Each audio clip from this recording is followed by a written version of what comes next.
Hi everyone, ಎಲ್ರಿಗೂ ನಮಸ್ಕಾರ. Videos ಅನ್ನ ಎಲ್ರಿಗೂ ಶೇರ್ ಮಾಡ್ರಿ, ಅದೇ ತರ ಸಬ್ಸ್ಕ್ರೈಬ್ ಆಗ್ರಿ. ನೋಡ್ರಿ, ಇದು ಕೆಇಎ ಕ್ವಶನ್ ಪೇಪರ್ ತೆಗೆದಿರೋದು. ಕೆಇಎ ಒಂದು ಡಿಪಾರ್ಟ್ಮೆಂಟಲ್ ಕ್ವಶನ್ ಪೇಪರ್. ಈಗ ಅದ್ರೊಳಗೆ ನೋಡ್ರಿ, ಈ ತರ JM ಕೊನೋಯರ್ ಆಗಿರ್ಬೋದು, JR ಶರ್ಮಾ ಆಗಿರ್ಬೋದು, ಸೇಮ್ ಅದೇ ತರ ಇನ್ನೂ ತುಂಬಾ ಜನ ಬರ್ತಾರ. ಈಗ ಫಾರ್ ಎಕ್ಸಾಂಪಲ್ ಇಲ್ಲಿ ಕೆಳಗಡೆ ಬಂದ್ರಿ ಅಂತಂದ್ ಹೇಳಿದ್ರೆ ಕಪಿಲ ಮಹರ್ಷಿ, ಜೈಮಿನಿ, ಪತಂಜಲಿ ಈ ತರ ಹೆಸರುಗಳು ಬರ್ತಾರ. ಸೊ ಇಂಥವ್ರ ಲಿಸ್ಟ್ ಅನ್ನ ನಾನು ಏನ್ ಮಾಡ್ತಿದ್ದೀನಿ ಅಂದ್ರೆ ಇವಾಗ ಡಿಸ್ಕಷನ್ ಮಾಡ್ತೀನಿ. ನಿಮ್ಗೆ ಎಕ್ಸಾಮ್ಸ್ ಬಹಳ ಯೂಸ್ ಆಗತ್ತೆ. ಒಂದ್ ಕಡೆ ಬರ್ದಿಟ್ಕೊಳ್ರಿ ನೇಮ್ಸ್ ಗಳು. ನೋಡ್ರಿ, ಅವ್ರ ಏನಂತಂದ್ ಹೇಳಿದ್ರೆ ಏನ್ ಬರ್ಸ್ತೀನಿ ಅಂತಂದ್ ಹೇಳಿದ್ರೆ ನೇಮ್ಸ್ ಗಳು. ಅದಾದ ನಂತರ ಕೆಇಎ ಎಕ್ಸಾಮ್ ಅಲ್ಲಿ ಅವ್ರು ಯಾವ ತರ ಕ್ವಶನ್ ಅನ್ನ ಕೇಳಿದಾರ, ಆಮೇಲೆ ಅವ್ರದ್ದು ಏನಾದ್ರು ಇನ್ನು ಎಕ್ಸ್ಟ್ರಾ ಇನ್ಫಾರ್ಮೇಶನ್ ಏನಾದ್ರು ಇದ್ರೆ ಇಷ್ಟು ಪಾಯಿಂಟ್ಸ್ ಗಳನ್ನ ನಾನು ಹೇಳ್ತೀನಿ, ನೀವು ಪ್ರಾಪರ್ ಆಗಿ ನೋಟ್ಸ್ ಮಾಡ್ಕೊಡ್ರಿ, ಒಂದ್ ಕಡೆ ಬರ್ದಿಟ್ಕೊಡ್ರಿ. 100% ಹೇಳ್ತೀನಿ, ಇದ್ರಲ್ಲಿರೋದೇ 50% ಆಲ್ಮೋಸ್ಟ್ ರಿಪೀಟ್ ಆಗತ್ತೆ ನಿಮಗೆ. ಆಮೇಲೆ ಎಲಿಮಿನೇಷನ್ ಮಾಡೋಕು ಬಾಳ ಅಂದ್ರೆ ಬಾಳ ಯೂಸ್ ಆಗತ್ತೆ.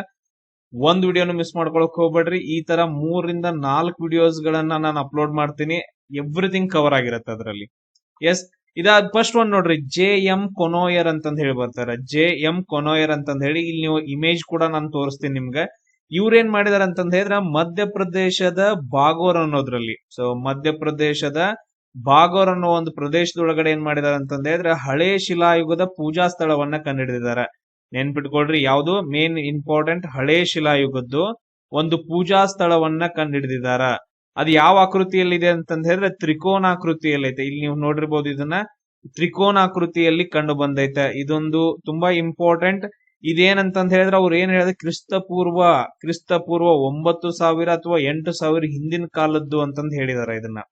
ಸೊ ಇದನ್ನ ಅಲ್ಲಿ ಜನರು ಏನಂತಂದ್ ಹೇಳಿದ್ರೆ ಶಕ್ತಿ ದೇವತೆ ಅಥವಾ ತಾಯಿ ದೇವತೆ ಅಂತಂದ್ ಹೇಳಿ ಪೂಜೆ ಮಾಡ್ತಾ ಇದ್ರು ಅಂತಂದ್ ಹೇಳಿ ಈ ಸ್ಟೇಟ್ಮೆಂಟ್ ಅನ್ನ ಅವ್ರ ಬುಕ್ ಅಲ್ಲಿ ಬರ್ದಿದಾರ. ಸೊ JM ಕೊನೋಯರ್ ಅಂತಂದ್ ಹೇಳಿ ಮಧ್ಯಪ್ರದೇಶದ ಬಾಗರ್ ಒಳಗಡೆ ಪೂಜಾ ಸ್ಥಳ ಕಂಡುಹಿಡಿದಿದ್ದಾರೆ, ಹಳೆ ಶಿಲಾಯುಗದ್ದು.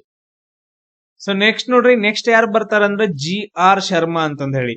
ಇವ್ರೇನ್ ಮಾಡಿದಾರ ಅಂತಂದ್ ಹೇಳಿದ್ರೆ ಬೇಲನ್ ಕಣಿವೆ ಒಳಗಡೆ ತಾಯಿ ದೇವತೆ ಅಥವಾ ಮದರ್ ಗಾಡೆಸ್ ಅಂತಂದ್ ಹೇಳಿ ಅಥವಾ ಹರ್ಪೂನ್ ಅಂತಂದ್ ಹೇಳಿ ಅರ್ಥೈಸಲಾದಂತಹ ಒಂದು ಹಳೆಯ ಮೂರ್ತಿಯನ್ನ, ಒಂದು ಮೂಳೆಯ ಆಕೃತಿಯನ್ನ ಪತ್ತೆ ಮಾಡಿದಾರೆ. ನೆನ್ಪಿಟ್ಕೊಳ್ರಿ, ಈ ತರ ಇಲ್ಲಿ ಕಾಣಿಸ್ತಾ ಐತಲ್ಲ ಇದನ್ನ. ಸೊ ನಾವು ಇದನ್ನ ಮಾತೃದೇವತೆ ಅಂತಂದ್ ಹೇಳ್ತೀವಿ. ಏನಂತಂದ್ ಹೇಳ್ತೀವಿ ಅಂದ್ರೆ ಮಾತೃದೇವತೆ ಅಂತಂದ್ ಹೇಳ್ತೀವಿ. ಲೊಕೇಶನ್ ಎಲ್ಲಿ ಅಂತಂದ್ ಹೇಳಿದ್ರೆ ಉತ್ತರ ಪ್ರದೇಶದೊಳಗಡೆ. ಲೊಕೇಶನ್ ಎಲ್ಲಿ ಅಂತಂದ್ ಹೇಳಿದ್ರೆ ಉತ್ತರ ಪ್ರದೇಶದೊಳಗಡೆ. ಇದು ಯಾವ್ದಂತಂದ್ ಹೇಳಿದ್ರೆ ಅಪ್ಪರ್ ಪ್ಯಾಲಿಯೋಲಿಥಿಕ್ ಏಜ್ ಅಂತಂದ್ ಹೇಳ್ತೀವಿ. ಅಪ್ಪರ್ ಪ್ಯಾಲಿಯೋಲಿಥಿಕ್ ಏಜ್ ಅಂದ್ರೆ ಅಪ್ಪರ್ ಹಳೆಯ ಶಿಲಾಯುಗ, ಹಳೆಯ ಶಿಲಾಯುಗದಕ್ಕಿಂತ ಮುಂಚೆ. ಸೊ ಅಲ್ಲಿ ಇರುವಂತಹ ಒಂದು ಆಕೃತಿ ಏನ್ ಮಾಡಿದಾರೆ ಅಂತಂದ್ ಹೇಳಿದ್ರೆ ಕಂಡುಹಿಡಿದಿದ್ದಾರೆ JR ಶರ್ಮಾ ಅವರು. ಸೊ ನೆಕ್ಸ್ಟ್ ನೋಡ್ರಿ, VS ವಾಕಂಕರ್ ಅಂತಂದ್ ಹೇಳಿ ಬರ್ತಾರೆ. VS ವಾಕಂಕರ್ ಅಂತಂದ್ ಹೇಳಿ ಇವರು 1957ರಲ್ಲಿ ಬಿಂಬೇಟ್ಕಾ ಗುಹೆಗಳಂತಂದ್ ಹೇಳಿ ಬರ್ತವೆ ಇಲ್ಲಿ ಮಧ್ಯಪ್ರದೇಶದೊಳಗಡೆ. ಆ ಗುಹೆ ಒಳಗಡೆ ಶಿಲಾವರ್ಣ ಚಿತ್ರಗಳನ್ನ ಕಂಡುಹಿಡಿತಾರೆ 1957ರಲ್ಲಿ. ಫಸ್ಟ್ ಟೈಮ್ ಅಲ್ಲ, ಇವ್ರೇನಂದ್ರ 1957ರಲ್ಲಿ ಬಿಂಬೇಟ್ಕಾ ಒಳಗಡೆ ಮಧ್ಯಪ್ರದೇಶದಲ್ಲಿ ಶಿಲಾವರ್ಣ ಚಿತ್ರಗಳನ್ನ ಕಂಡುಹಿಡಿತಾರೆ. ಇಲ್ಲಿ ನೀವು ಇಮೇಜ್ ಒಳಗಡೆ ನೋಡಿರ್ಬೋದು ಈ ತರ ಶಿಲಾವರ್ಣಗಳು. ಬಟ್ ಆದ್ರೆ ಇದಕ್ಕಿಂತ ಮುಂಚೆ ಫಸ್ಟ್ ಟೈಮ್ ಏನಂತಂದ್ ಹೇಳಿದ್ರೆ ವರ್ಣಚಿತ್ರಗಳನ್ನ ಆವಿಷ್ಕಾರ ಮಾಡಿದವ್ರು ಯಾರಂತಂದ್ ಹೇಳಿದ್ರೆ ಆರ್ಚಿಬಾಲ್ಡ್ ಕಾರ್ಲೈಲ್ ಅಂತಂದ್ ಹೇಳಿ. ಆರ್ಚಿಬಾಲ್ಡ್ ಕಾರ್ಲೈಲ್ ಅವರು ಉತ್ತರ ಪ್ರದೇಶದ ಸೋಹಾಗಿ ಘಾಟ್ ಒಳಗಡೆ, ನೆನ್ಪಿಟ್ಕೊಳ್ರಿ, ಸೋಹಾಗಿ ಘಾಟ್ ಒಳಗಡೆ ಫಸ್ಟ್ ಟೈಮ್ ಏನಂತಂದ್ ಹೇಳಿದ್ರೆ ಈ ತರ ವರ್ಣಚಿತ್ರಗಳನ್ನ ಆರ್ಚಿಬಾಲ್ಡ್ ಕಾರ್ಲೈಲ್ ಅವರು ಏನ್ ಮಾಡಿದಾರೆ, ಕಂಡು ಹಿಡಿದಿದ್ದಾರೆ. ಅದಾದ ನಂತರ ಇವರು ಈ ಬಿಂಬೇಟ್ಕಾದೊಳಗಡೆ ಯಾರು ಕಂಡು ಹಿಡಿದಾರೆ ಅಂತಂದ್ ಹೇಳಿದ್ರೆ 1957ರಲ್ಲಿ ಮಧ್ಯಪ್ರದೇಶದೊಳಗಡೆ ವಾಕಂಕರ್ ಅವರು. ಆಮೇಲೆ ಇನ್ ತುಂಬಾ ಇಂಪಾರ್ಟೆಂಟ್ ಬಿಂಬೇಟ್ಕಾ ಯಾಕಂದ್ರ ಕೆಇಎ FD SD ಯಾವ ಬೇಕಾದ ಎಕ್ಸಾಮ್ಗೆ, ಯಾಕಂತಂದ್ ಹೇಳಿದ್ರೆ 2003ರೊಳಗಡೆ ಯುನೆಸ್ಕೋ ಗೊತ್ತೈತಲ್ಲ ನಿಮ್ಗೆ, ವಿಶ್ವ ಪಾರಂಪರಿಕ ತಾಣಗಳನ್ನ ಗುರುಸುತ್ತೆ. ಇವ್ರ ಏನ್ ಮಾಡಿದಾರೆ ಅಂತಂದ್ ಹೇಳಿದ್ರೆ 2003ರಲ್ಲಿ ಬಿಂಬೇಟ್ಕಾವನ್ನ ವಿಶ್ವ ಪಾರಂಪರಿಕ ತಾಣವಾಗಿ ಏನ್ ಮಾಡಿದಾರೆ ಅಂದ್ರೆ ಗುರುತು ಮಾಡಿದಾರೆ. ವರ್ಲ್ಡ್ ಹೆರಿಟೇಜ್ ಸೈಟ್ ಅಂತಂದ್ ಹೇಳ್ತೀವಿ. ಅದಕ್ಕೋಸ್ಕರ ಬಹಳ ಇಂಪಾರ್ಟೆಂಟ್.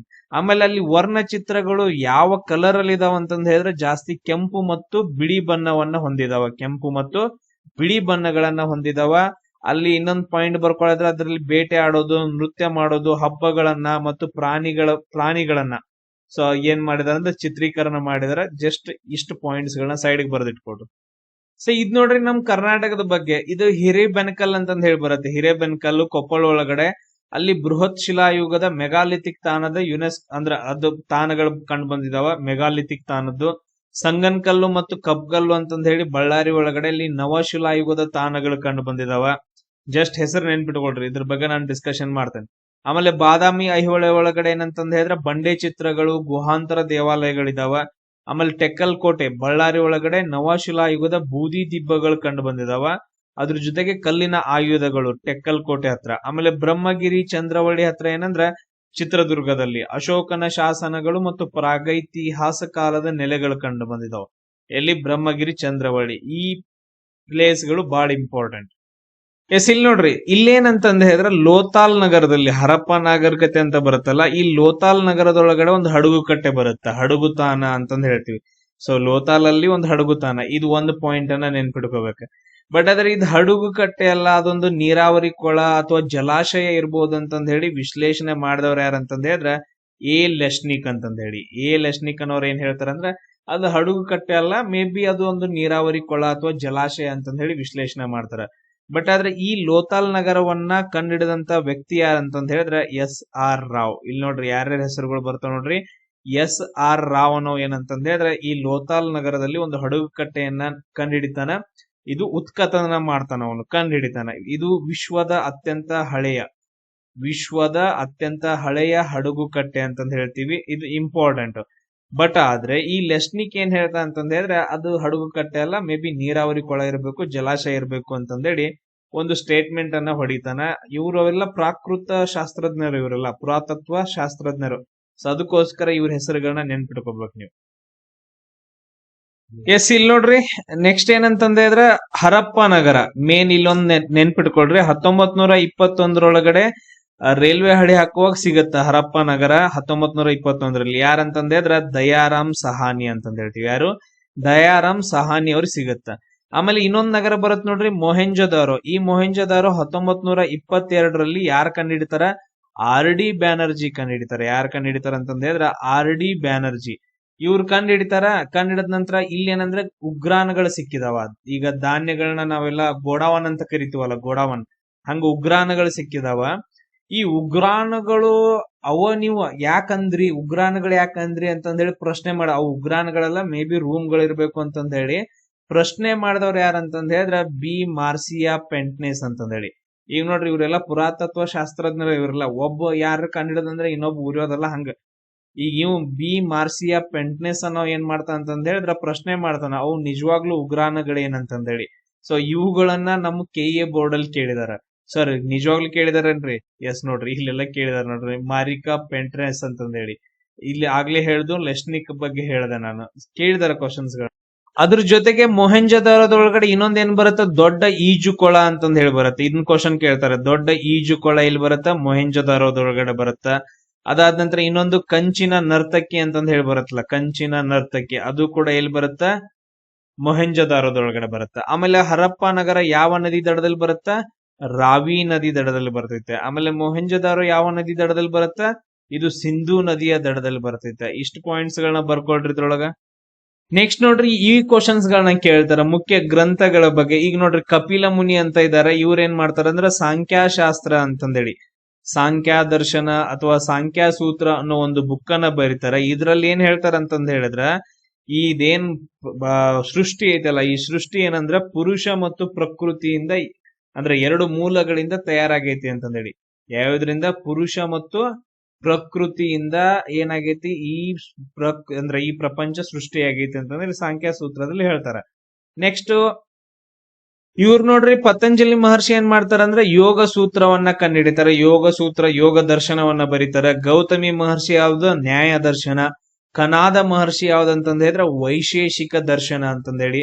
ಜೈಮಿನಿ ಮುನಿ ಏನಂತಂದ ಹೇಳಿದ್ರ ಪೂರ್ವ ಮೀಮಾಂಸೆ. ಬಾದ್ರಾಯನ ಮುನಿಯವರಂತಂದ ಹೇಳಿದ್ರ ಉತ್ತರ ಮೀಮಾಂಸೆ ಅಂತಂದೇಳಿ ಇವುಗಳನ್ನ ಬರೀತಾರ. ಇವುಗಳನ್ನೆಲ್ಲ ಎದ್ರೊಳಗೆ ಕೇಳ್ತಾರ ಅಂದ್ರ ನಿಮ್ಗ ಹೊಂದಿಸಿ ಬರೀರಿ ಒಳಗಡೆ ಕೇಳ್ತಾರ. ಹೊಂದಿಸಿ ಬರೀರಿ. ಪ್ರೂಫ್ ತೋರ್ಸ್ಬೇಕೇನ್ ಹೆಂಗ್ ಕೇಳ್ತಾರ ಅಂತಂದೇಳಿ ಇಲ್ಲಿ ನೋಡ್ರಿ, ನಿಮ್ಗೆ ಇಲ್ಲಿ ಕೇಳಿದಾರ ನೋಡ್ರಿ ಪ್ರೂಫ್ ಬೇಕಂತಂದ ಹೇಳಿದ್ರ. ಸೊ ಇಲ್ಲಿ ನೋಡ್ರಿ ನೆಕ್ಸ್ಟ್ ಪರ್ಸನ್ ಯಾರಂತಂದ ಹೇಳಿದ್ರೆ ದೋಯಿ ಅಂತಂದ ಹೇಳಿ ಬರ್ತಾರ. ಇವ್ರ ಹೆಸರು ಏನಂತಂದ ಹೇಳಿದ್ರೆ ಇವರೊಬ್ರು ಲೇಖಕರು. ಇವ್ರೊಂದು ಕೃತಿಯನ್ನ ಬರೀತಾರ, ಪವನ ದೂತ ಅಂತಂದೇಳಿ. ಸರ್ ಇವ್ರು ಎಲ್ಲಿರ್ತಾರ್ರಿ, ಎಲ್ಲ್ಯಾವ್ರಿ ಇವ್ರ? ಪವನ ದೂತ ಅಂತಂದೇಳಿ ಒಂದು ಕೃತಿಯನ್ನ ಬರೀತಾರ. ಇವನ್ ಅಂತಂದ ಹೇಳಿದ್ರೆ 12ನೇ ಶತಮಾನದೊಳಗಡೆ ಬಂಗಾಳದೊಳಗಡೆ, ಎಲ್ಲಿ ಬಂಗಾಳದೊಳಗಡೆ ಸೇನ ಅಂತಂದ ಹೇಳಿ ಒಂದು ವಂಶ ಇರುತ್ತೆ. ಸೇನ ಅಂತಂದ ಹೇಳಿ ಒಂದು ರಾಜವಂಶ ಇರುತ್ತೆ. ಆ ಸೇನ ರಾಜವಂಶದಲ್ಲಿ ಲಕ್ಷ್ಮಣ ಸೇನ ಅಂತಂದ ಹೇಳಿ ಒಬ್ಬನ ರಾಜ ಬರ್ತಾನ. ಆ ಲಕ್ಷ್ಮಣ ಸೇನ ರಾಜನ ಆಸ್ಥಾನದ ಕವಿ ಯಾರಂತಂದ ಹೇಳಿದ್ರೆ ಧೋಯಿ ಅಂತಂದ ಹೇಳ್ತೀವಿ. ಇವನು ಪವನ ದೂತ ಅನ್ನೋ ಒಂದು ಕೃತಿಯನ್ನ ಬರಿತಾನ.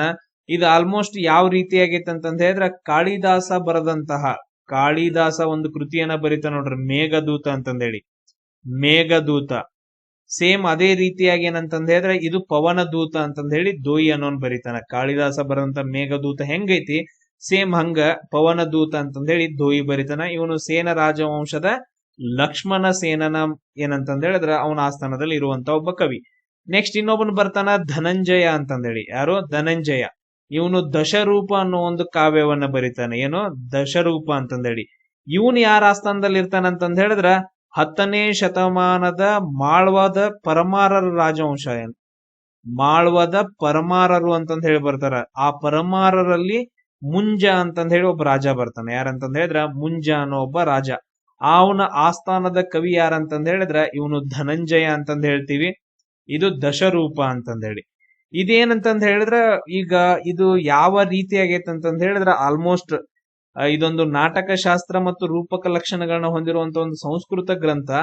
ಇದು ಯಾವ ಕೃತಿಯನ್ನ ಇವನು ಅಂದ್ರೆ ಈಗ ಪೇಸ್ ಇಟ್ಕೊಂಡು ಬರ್ದ ಅಂತಂದ ಹೇಳಿದ್ರ ಭರತ ಮುನಿ ಭರತ ಮುನಿ ಯಾವ ಕೃತಿಯನ್ನ ಬರೆದಿದಾನ? ಭರತ ಮುನಿ ನಾಟ್ಯಶಾಸ್ತ್ರ ಅನ್ನೋ ಒಂದು ಕೃತಿಯನ್ನ ಬರೆದಿದಾನ.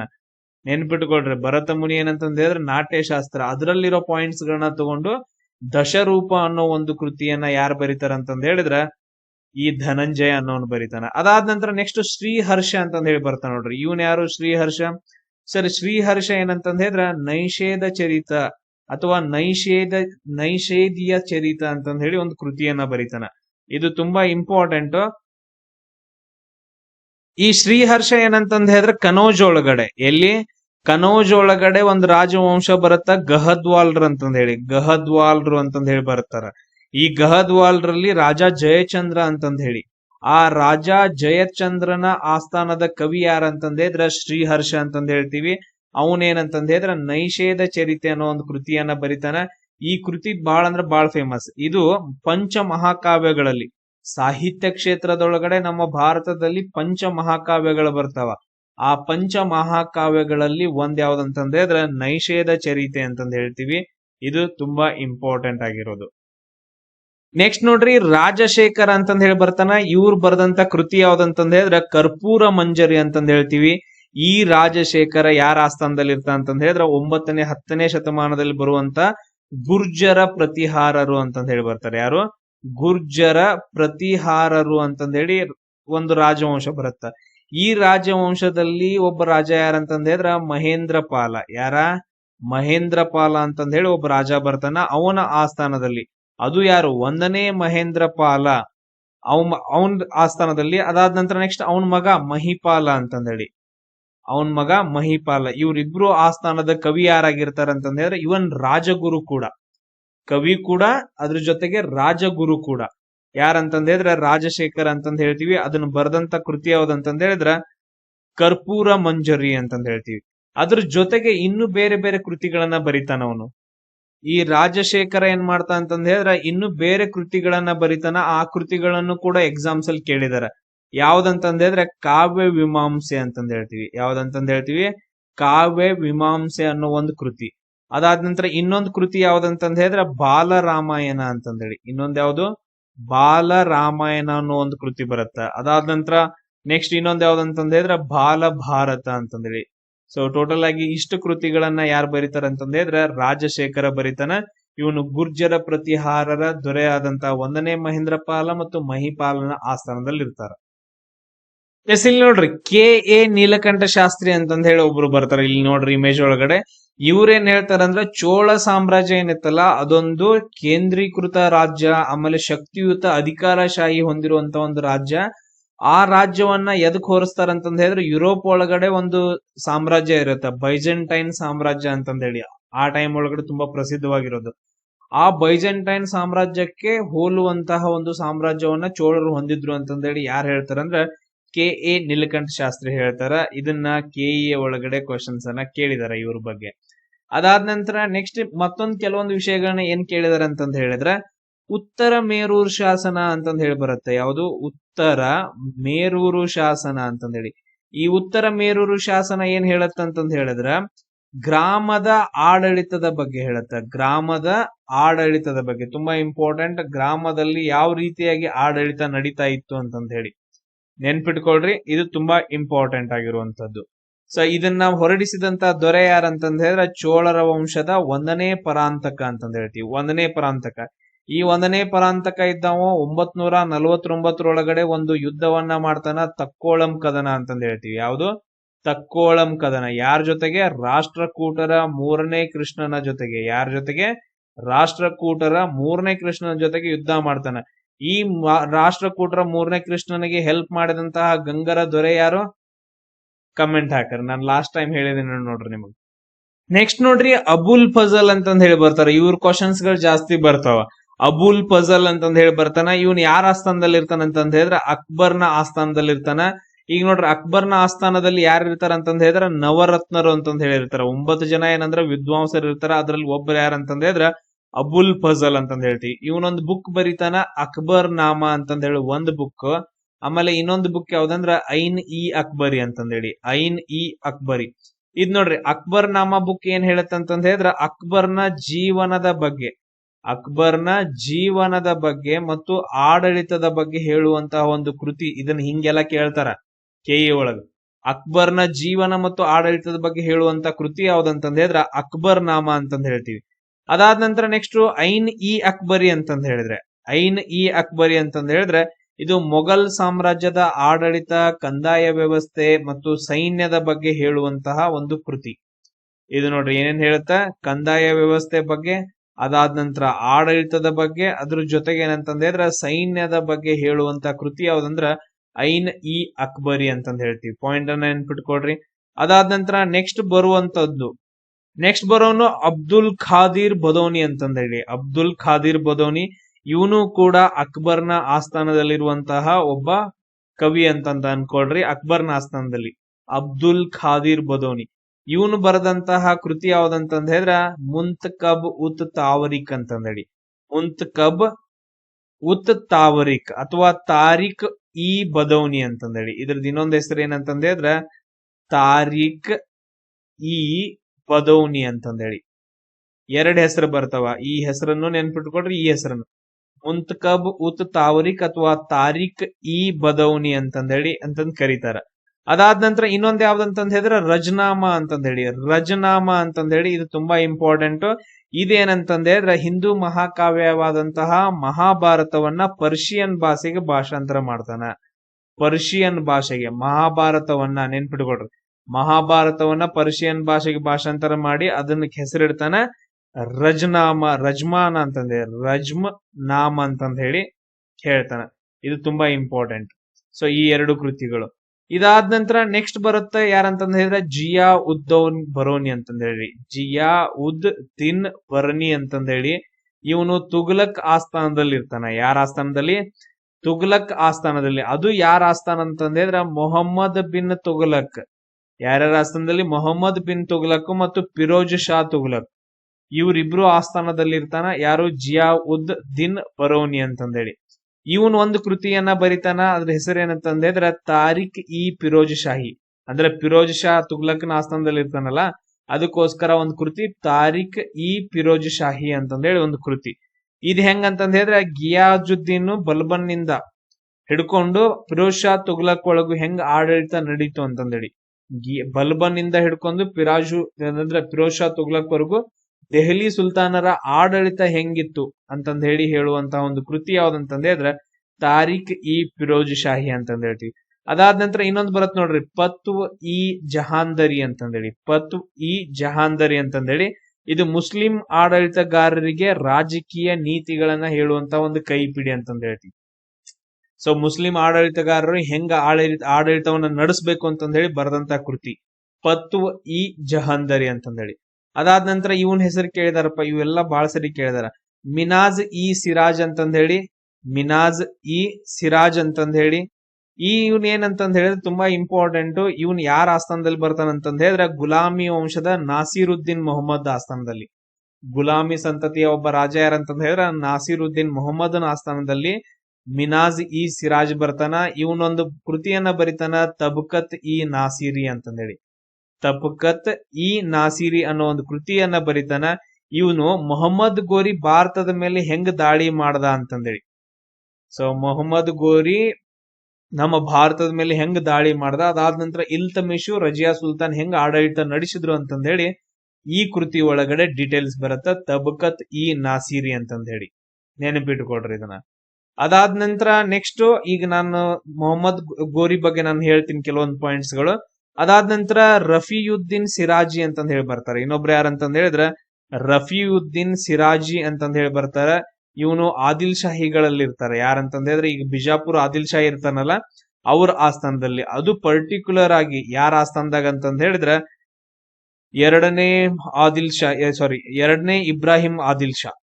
ಎರಡನೇ ಇಬ್ರಾಹಿಂ ಆದಿಲ್ ಶಾ ಇವರ ಆಸ್ಥಾನದಲ್ಲಿ ಬರುವಂತ ಒಬ್ಬ ಕವಿ ಯಾರಂತಂದ್ ಹೇಳಿದ್ರೆ ರಫಿಯುದ್ದೀನ್ ಶಿರಾಜಿ ಅಂತಂದ್ ಹೇಳಿ.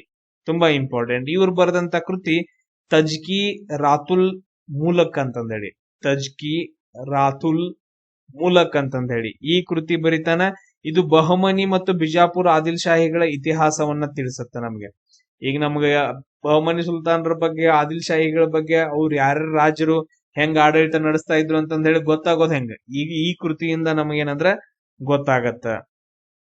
ಸೊ ಇಲ್ಲಿ ನೋಡ್ರಿ ತುಂಬಾ ಇಂಪಾರ್ಟೆಂಟ್ ಏನಾಗತ್ತ ಅಂದ್ರ ಒಂದು ಯುದ್ಧಗಳು ನಡೀತಾವ, ಒಂದ್ 2-3 ಯುದ್ಧಗಳು ನಡೀತಾವ. ಆ ಯುದ್ಧಗಳು ಯಾವ್ಯಾವ ಅಂತಂದ್ ಹೇಳಿ ಇಲ್ಲಿ ಏನ್ ಮಾಡ್ತಾರಂತಂದ್ ಹೇಳಿದ್ರೆ ಮೊಹಮ್ಮದ್ ಗಜ್ನಿ ಆದ ನಂತರ ಮೊಹಮ್ಮದ್ ಗೋರಿ ಇದ್ದವ ಏನ್ ಮಾಡ್ತಾ ನಮ್ಮ ಭಾರತದ ಮೇಲೆ ದಾಳಿಯನ್ನ ಮಾಡ್ತಾನ. ಮೊಹಮ್ಮದ್ ಗೋರಿ ಭಾರತದ ಮೇಲೆ ದಾಳಿ ಮಾಡಿದ ತಕ್ಷಣ ಅವನನ್ನ ಎದುರು ಹಾಕೊಂಡಂತ ಒಬ್ಬ ದೊರೆ ಯಾರಂತಂದ್ರೆ ಪೃಥ್ವಿರಾಜ್ ಚೌಹಾನ್ ಅಂತಂದ್ ಹೇಳ್ತೀವಿ. ಯಾರು?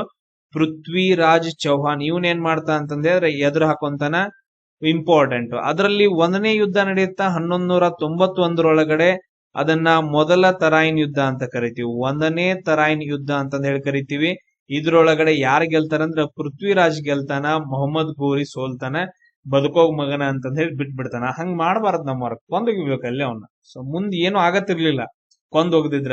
ಬದುಕೋಗ್ ಮಗನ ಅಂತಂದ್ ಬಿಟ್ಟ ತಕ್ಷಣ ಅವಂಗ ಉರ್ದಿರ್ತೈತಿ. ಅವ್ ಇನ್ನೊಂದ್ಸರಿ ಏನ್ ಮಾಡ್ತಾನಂದ್ರೆ ದೊಡ್ಡ ಸೈನ್ಯ ಇಟ್ಕೊಂಡು ಮತ್ತೊಂದ್ಸರಿ ಯುದ್ಧ ಮಾಡಕ್ ಬರ್ತಾನ. ಅದನ್ನ ನಾವು 2ನೇ ತರಾಯಿನ್ ಯುದ್ಧ ಅಂತಂದ್ ಹೇಳ್ತೀವಿ. ಅದ್ರೊಳಗಡೆ ಪೃಥ್ವಿರಾಜ್ನನ್ನ ಏನ್ ಮಾಡ್ತಾನ ಅಂತಂದ್ ಹೇಳಿದ್ರ ಮೊಹಮ್ಮದ್ ಗೋರಿ ಕೊಂದ್ ಹಾಕ್ತಾನ. ಕೊಂದ್ ಹಾಕಿದ ನಂತರ ನೆಕ್ಸ್ಟ್ ಏನಾಗತ್ತ, ಕೊಂದ್ ಹಾಕಿದ ನಂತರ ನೆಕ್ಸ್ಟ್ ಹಂಗ ಮುಂದ್ ಬರಾಕ್ ಹಿಡಿತಾರ. ಮುಂದ್ ಬಂದ್ ಏನ್ ಮಾಡ್ತಾರ ಅಂತಂದ್ ಹೇಳಿದ್ರ ಮತ್ತೊಂದು ಯುದ್ಧ ಆಗತ್ತ, ಚಂದಾವರ್ ಯುದ್ಧ ಅಂತಂದ್ ಹೇಳಿ. ಚಂದಾವರ್ ಯುದ್ಧ ಅಂತಂದ್ ಹೇಳಿ ಆಗತ್ತ. ಯಾವಾಗ? 1194ರಾಗ. ಇಲ್ಲಿ ಏನಾಗತ್ತಂದ್ರ ಕನೌಜ್ ಒಳಗಡೆ ಒಬ್ಬ ರಾಜ ಇರ್ತಾನಲ್ಲ, ಆ ರಾಜ ಯಾರಂತಂದ್ರೆ ಜಯಚಂದ್ರ. ಕನೌಜ್ ಒಳಗಡೆ ರಾಜ ಜಯಚಂದ್ರ ಇರ್ತಾನಲ್ಲ, ಈ ರಾಜ ಜಯಚಂದ್ರನ್ನ ಯಾರು ಸೋಲಿಸ್ತಾರ ಅಂತಂದ್ ಹೇಳಿದ್ರ ಮೊಹಮ್ಮದ್ ಗೋರಿ ಸೋಲಿಸ್ತಾನ. ಸೋಲಿಸಿದ ನಂತರ ಇವನೇನ್ ಮಾಡ್ತಾನಂದ್ರ ತನ್ನ 2 ಸೇನಾಧಿಪತಿಗಳನ್ನ, ಒಬ್ಬನನ್ನ ಡೆಲ್ಲಿ ಮೇಲೆ ದಾಳಿ ಮಾಡಕ್ ಕಳಿಸ್ತಾನ. ಅವನ ಹೆಸರು ಯಾವ್ದಂತಂದ್ರೆ ಕುತುಬುದ್ದೀನ್ ಐಬಕ್. ಇವನೇನ್ ಮಾಡ್ತಾನ ಡೆಲ್ಲಿ ಮೇಲೆ ದಾಳಿ ಮಾಡಿ ಒಂದು ಹೊಸ ಸಾಮ್ರಾಜ್ಯವನ್ನ ಸ್ಥಾಪನೆ ಮಾಡ್ತಾನ. ಅದನ್ನ ನಾವು ದೆಹಲಿ ಸುಲ್ತಾನ್ರು ಅಂತಂದ್ ಹೇಳ್ತೀವಿ. ಅದಾದ ನಂತರ ಇನ್ನೊಬ್ಬ ಬರ್ತಾನ. ಅವನ್ ಯಾರಂತಂದ್ ಹೇಳಿದ್ರೆ ಬಕ್ತಿಯಾರ್ ಖಿಲ್ಜಿ. ಇಲ್ಲಿ ನೋಡ್ರಿ ಅಲ್ಲಾವುದ್ದೀನ್ ಖಿಲ್ಜಿಗೂ ಮತ್ತು ಬಕ್ತಿಯಾರ್ ಖಿಲ್ಜಿಗೂ 100 ವರ್ಷ ಫರ್ಕ್ ಐತೆ. ಇಲ್ಲಿ ಬಕ್ತಿಯಾರ್ ಖಿಲ್ಜಿ ಅಲ್ಲಾವುದ್ದೀನ್ ಖಿಲ್ಜಿ ಸಂಬಂಧ ಬರಂಗಿಲ್ಲ. ಈ ಬಕ್ತಿಯಾರ್ ಖಿಲ್ಜಿ ಏನ್ ಮಾಡ್ತಾ ಅಂತಂದ್ರೆ ಈ ಪ್ರದೇಶಗಳ ಮೇಲೆ ದಾಳಿ ಮಾಡ್ತಾನ. ಅದರಲ್ಲಿ ಧ್ವಂಸವಾಗಿರುವಂತಹ 2 ವಿಶ್ವವಿದ್ಯಾಲಯಗಳು ಯಾವಂತಂದ್ರೆ ಒಂದು ನಳಂದ ವಿಶ್ವವಿದ್ಯಾಲಯ ಧ್ವಂಸ ಮಾಡ್ತಾನ. ಯಾರು? ಬಕ್ತಿಯಾರ್ ಖಿಲ್ಜಿ. ಇನ್ನೊಂದು ವಿಕ್ರಮಶೀಲ ಅಂತಂದ್ ಹೇಳಿ ಬರುತ್ತ. 2 ಬಿಹಾರದೊಳಗಡೆ ಬರ್ತಾವ. ವಿಕ್ರಮಶೀಲ ಯೂನಿವರ್ಸಿಟಿ ಕೂಡ ಯಾರು ಧ್ವಂಸ ಮಾಡ್ತಾರ? ಬಕ್ತಿಯಾರ್ ಖಿಲ್ಜಿ ಧ್ವಂಸ ಮಾಡ್ತಾನ.